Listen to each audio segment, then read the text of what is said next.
Hello everyone, Sweety home science में आपका बहुत बहुत स्वागत है। तो फिर से मैं आ गई हूँ एक नए वीडियो के साथ जो आपकी डेली लाइफ को बना देगा आसान, चाहे वो किचन का काम हो या घर के देसी जुगाड़ हो। तो बने रहिएगा वीडियो के लास्ट तक, और वीडियो ज़रा भी हेल्पफुल लगे तो लाइक ज़रूर करिएगा। तो चलिए शुरू करते हैं। कई बार दोस्तों हमारे घर में गुड नाइट लिक्विड खराब हो जाती है, जिससे कि हम काफ़ी ज़्यादा परेशान हो जाते हैं। तो ऐसे में ऐसा जुगाड़ बताऊंगी जिससे आप घर पर बहुत ही असरदार मॉस्क्वीटो लिक्विड बना सकते हो। तो करना क्या है, चलिए वो बताते हैं। तो यहाँ पर आपको लेना है विक्स, जो हर घर में अवेलेबल होती है, और विक्स ले लेना थोड़ा सा। उसके बाद हमें लेना है बेकिंग सोडा। जी हाँ, बेकिंग सोडा लेना है। उसके बाद हम इसमें ऐड करेंगे डिटॉल। डिटॉल भी हमारे घर में होती है, बस इसे हमें आधा चम्मच डिटॉल डाल लेना है। उसके बाद इसमें 2 कपूर की टिक्की डालेंगे, जो कि बहुत ही असरदार होती है। उसके बाद आधा नींबू निचोड़कर डाल देंगे। तो यहाँ पर इन चीज़ों को हमें डालने के बाद थोड़ा सा पानी डालना है, ना गर्म ना ठंडा, बिल्कुल रूम टेम्परेचर पर ही पानी को डालना है। उसके बाद इन सारी चीज़ों को इस तरह से मिक्स कर लेना है, और ये 100% वर्क करती है। आप इसे ज़रूर से घर पर बनाइएगा। अगर आपकी कभी मॉस्क्वीटो रिफिल खाली हो गई है तो ज़रूर से ट्राई करिएगा। तो यहाँ पर अच्छे से मिक्स करने के बाद इसको हमने फिल कर लिया है। अब इसकी कैप को हम टाइटली लगा लेंगे, जिससे कि एयर बिल्कुल भी पास ना हो। अब जो इसमें विक्स है दोस्तों, जैसे हम स्विच बोर्ड में लगाएंगे, जैसे जैसे ये गर्म होगा, ये विक्स है ना, बिल्कुल से मेल्ट होने लगेगा और बहुत ही अच्छे से खुशबू आती रहेगी। इसे आप कमरे में लगा दीजिएगा, और जो पावर वाला मोड है वो हाई पर कर दीजिएगा। उसके बाद आप देखिएगा एक अच्छी सी खुशबू के साथ साथ जितने भी घर के सारे मक्खी और मच्छर हों वो ख़त्म हो जाएंगे, भाग जाएंगे। तो ज़रूर ट्राई करिएगा।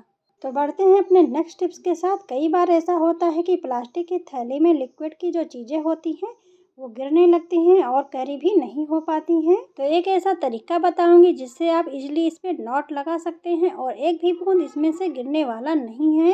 प्लास्टिक के दोनों हैंडल को पकड़ लेना है कुछ इस तरीके से। अब सेंटर को पकड़ना है। अब एक हाथ से हम सेंटर को पकड़ेंगे और एक हाथ से दोनों हैंडल को घुमाते हुए आगे की तरफ लेकर आना है, और अब इसमें नॉट लगा देना है बिल्कुल टाइट। अब इसमें 2 नॉट लगाना है बिल्कुल टाइट, इजीली लग जाता है। अब आप देख सकते हैं इसमें से एक भी बूंद नहीं गिरेगा। कोई चीज़ आप लेकर आए प्लास्टिक के थैले में, कभी भी सब्जी वगैरह लेकर आते हैं, जूस वगैरह, तो इस तरीके से नॉट लगा देना, तो बिल्कुल भी आपका जो जूस है या फिर सब्जी है बिल्कुल भी गिरेगा नहीं, और इजीली आप इसे कैरी भी कर सकते हैं। होप करती हूँ कि ये ट्रिक भी आप सभी को बहुत ही ज़्यादा पसंद आई होगी। दोस्तों गर्मियाँ आते ही बहुत सारी प्रॉब्लम क्रिएट हो जाती है, जैसे कि ये चींटियाँ गर्मियों में बहुत ही ज़्यादा दिखने को मिलती हैं, कहीं भी चली जाती हैं। जैसे कि हमारे किचन में ये रोटी के डब्बे में चली जाती हैं और रोटियां खराब कर देती हैं। यहाँ तक कि दाल चावल में भी चींटियां लग जाती हैं, जिससे कि वो खाने लायक बिल्कुल भी नहीं बचता है। तो करना क्या है, आपको लेना है एक थाली, और थाली में एक हिस्सा पानी भर देना है। अब आप अपने रोटी के डब्बे को कुछ इस तरीके से रखें जिससे कि चींटियां बिल्कुल भी नहीं जाएंगी। यहाँ तक कि आप दाल चावल भी रख सकते हैं, जिससे कि चींटियां उसमें बिल्कुल भी नहीं जाएंगी और आपका खाना भी बिल्कुल भी खराब नहीं होगा। तो इस तरीके से आप अपने खाने को सेफ रख सकते हैं और किचन के काम को आसान बना सकते हैं। होप करती हूँ कि ये टिप्स आप सभी के लिए बहुत ही ज़्यादा हेल्पफुल रहा होगा। तो अब देख लेते हैं नेक्स्ट टिप्स। तो दोस्तों जैसे ही मार्केट से धनिया पत्ता लेकर आते हैं, तो आपने देखा होगा गर्मियों की वजह से धनिया पत्ता के जो पत्ते हैं वो पीले हो जाते हैं, ये कहीं ना कहीं खराब होने लगते हैं, जिससे कि हमारा बहुत सारा धनिया पत्ता खराब होने लगता है और हमारे पैसों की भी वेस्टिंग हो जाती है। तो आपको करना क्या है, लेना है एक गिलास, कोई भी गिलास ले सकते हैं, लेकिन आप शीशे का गिलास लेंगे तो बहुत ही अच्छा रहेगा। और हमें हाफ गिलास पानी रखना है और एक कंटेनर के कैप के ऊपर गिलास को रखना है, और उसके बाद धनिया पत्ती की जो जड़ें हैं बस उस गिलास के अंदर इस तरीके से डाल देना है। मतलब जो भी धनिया के पत्ते की जड़ें होती हैं वो गिलास की जो पानी है उसके अंदर डिप होना चाहिए, कुछ इस तरीके से। कैप आपने कंटेनर का लिया था, बस उस कंटेनर को इस तरीके से ले लीजिए। बस इस कंटेनर को किचन में रखें या इसे फ्रिज में रखेंगे तो बहुत ही ज़्यादा बेटर होगा।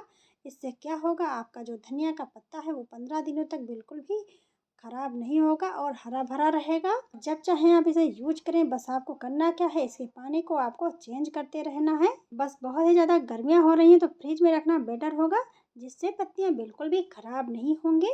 आप इसे जब चाहें यूज करें, 15 दिनों तक बिल्कुल भी इजीली आप इसे चला सकते हैं। तो है ना कमाल का ट्रिक। बढ़ते हैं अपने नेक्स्ट टिप की तरफ। दोस्तों, सुबह के टाइम हमें नाश्ता खाना सभी चीज़ें बनानी होती है। ऐसे में हमें कामों को जल्दी जल्दी करना होता है, लेकिन आप कुछ टिप्स के साथ काम करें तो काम को करना आसान हो जाता है।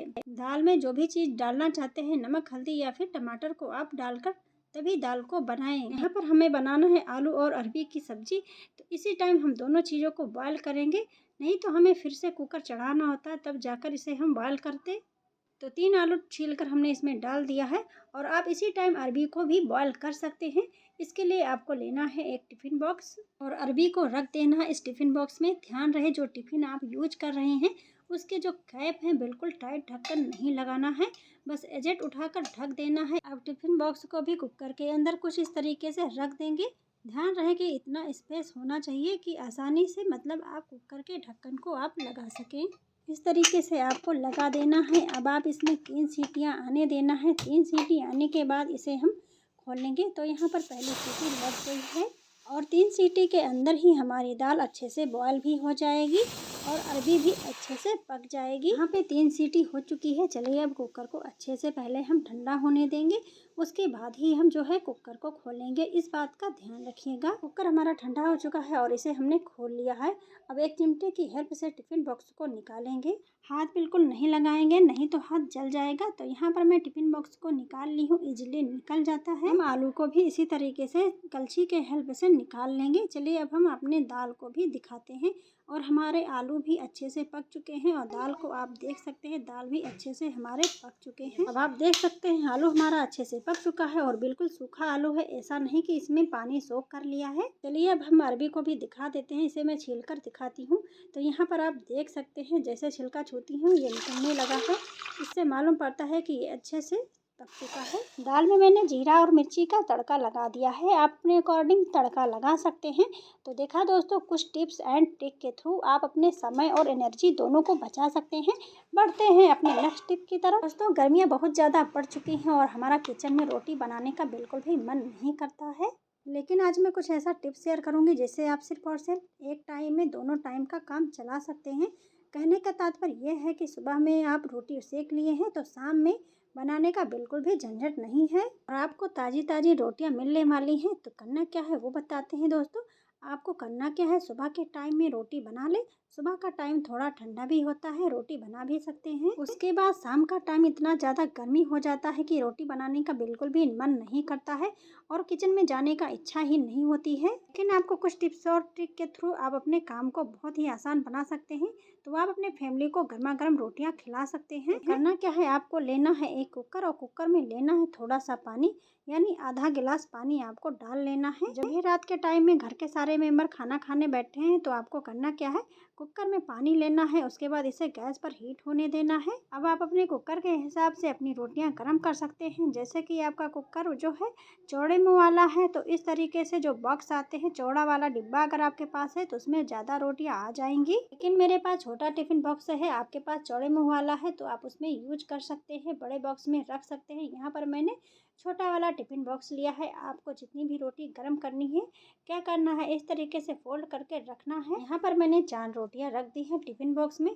अब आपको इसे करना क्या है, जैसे ही आपके कुकर का पानी गर्म हो जाए, टिफिन बॉक्स के लिड को बिल्कुल हल्के हाथों से लगाना है, ऐसा नहीं बिल्कुल टाइट बंद करना है। अब आप अपने रोटी के जो टप्पे हैं इसके अंदर इस तरीके से स्टैंड के ऊपर रख देना है। ध्यान रखिएगा जो रोटी का डिब्बा है बिल्कुल कुकर के अंदर होना चाहिए और इसके ऊपर हमें लिड लगा देना है। बिसल आपको नहीं लगाना है, सिर्फ आपको रबड़ लगाना है, कुकर की रबड़ लगे रहने देना है। कुकर की सीटी बिल्कुल नहीं लगानी है, इस बात का ध्यान रखिएगा। अब आपको करना क्या है, 2 से 3 मिनट अच्छे से गर्म होने देना है हाई फ्लेम पे। और यहाँ पे 2 से 3 मिनट हो चुका है। चलिए अब हम आपको रोटी है जो दिखाते हैं, अच्छे से गर्म हो चुका है। देखिए बिल्कुल अच्छे से गर्म हो चुका है। अब इसे हम जो अपने टिफिन बॉक्स को निकाल देंगे चिमटे या कपड़े की हेल्प से। दोस्तों यकीन नहीं मानेंगे, बिल्कुल जैसे आप गर्मा गर्म रोटियां बना कर रखते हैं ना अपने कैसरोल में, बिल्कुल वैसी ही रोटियां आपको मिलेंगी और कोई बता भी नहीं पाएगा कि ये रोटी सुबह की रोटी है। इजली आप खिला सकते हैं, आपकी एनर्जी बचेगी, आपका टाइम बचेगा और साथ में आपको इरिटेटिंग बिल्कुल नहीं होना पड़ेगा। आपके घर के जो मेंबर होते हैं ना वे बिल्कुल खुश हो जाएंगे रोटियां खाकर और बता भी नहीं पाएंगे कि सुबह की रोटियां हैं। और आप देख सकते हैं ये बिल्कुल भी टूट नहीं रही है। इसे मैंने फोल्ड भी कर लिया है और ये बिल्कुल भी कहीं से भी टूटी नहीं है। तो इस तरीके से एक टाइम में 2 टाइम की रोटी बना सकते हैं, अपने एनर्जी लेवल और टाइम को भी बचा सकते हैं। दोस्तों, कुछ इस तरीके के टमाटो केचप या टमाटो सॉस आपके घर में आते ही रहते हैं और बच्चे बहुत ही मज़े से खाते ही हैं। लेकिन खाली होते ही हम उसे उठाकर फेंक ही देते हैं। लेकिन आप इसे भूलकर भी मत फेंकिएगा, ये हमारे बहुत ही काम आने वाले हैं, क्योंकि इससे भी हम अपने काम को आसान बना सकते हैं। तो करना क्या है, चलिए आपको बता देती हूँ। तो यहाँ पर आपको खाली बोतल के अंदर थोड़ा सा पानी लेना है। ये बिल्कुल खाली हो चुका था। अब अच्छे से इसे पानी डालकर मिक्स कर लेना है। जो भी टमाटो सॉस है ना वो यूज करेंगे। तो करना क्या है, यहाँ पर मैंने लिया है कुकर। आप लोहे या पीतल का भी बर्तन यूज कर सकते हैं। तो आप देख सकते हैं कुकर हमारा कितना ज़्यादा जला हुआ है और हम इस टमाटो सॉस से ही इसको क्लीन करने वाले हैं। और इस कुकर में कुछ भी नहीं डालना है, इसको आपको गैस पे रखकर इसमें एक सीटी लगा देना है। सीटी आने के बाद कुकर को हम नीचे रख लेंगे और इसे ठंडा होने देंगे। और ठंडा होने के बाद इसके पानी को हम निकाल लेंगे। उसके बाद हमने लिया है तार का जूना और स्क्रबर, उसके ऊपर हमने विम साबुन लगाया है। ऊपर से थोड़ा सा विम जेल डालेंगे, ज़्यादा नहीं। अब ये हमारे बर्तन को बिल्कुल चमचमाएगा। जी हाँ, इसी से आप बर्तनों को साफ करेंगे तो आप देखेंगे कि आपकी आंखों के सामने चमक जाएगा, बिल्कुल मैजिक की तरह काम करेगा। तो इस तरीके से आप बचे हुए सॉस का यूज कर सकते हैं अपने लोहे की कढ़ाई या लोहे के तवे के ऊपर। तो यहाँ पर मैं जब भी अपने टमाटो केचप खाली करती हूँ तो इस तरीके से यूज कर लेती हूँ। मिनटों में ये चमक जाता है। हमारी कुकर जो है साफ़ हो जाती है, कोई बता भी नहीं पाता है कि मैंने मिनटों में साफ़ किया है। कि लोहे की कढ़ाई और पीतल की कढ़ाई या कुकर हो, जब जल जाता है तो साफ़ करने में हमें बहुत ही ज़्यादा टाइम लगता है और मेहनत भी। तो इस तरीके से आप अपने सॉस का यूज कर लेंगे तो आपका काम मिनटों में हो जाएगा, आपका कुकर मिनटों में चमक जाएगी। देखिए, मैं आपको धुलकर दिखा रही हूँ, मिनटों में चमक जाती है। मैं पानी से अच्छे से धुलकर दिखा रही हूँ। तो आप भी इस ट्रिक को ज़रूर करिएगा। इस तरीके से कढ़ाई को भी साफ कर सकते हैं बिना किसी मेहनत के। तो दोस्तों, वीडियो ज़रा भी हेल्पफुल लगी हो तो लाइक शेयर सब्सक्राइब ज़रूर करिएगा। मिलते हैं कुछ ऐसे टिप्स एंड ट्रिक के साथ नए वीडियो में, तब तक के लिए राधे राधे।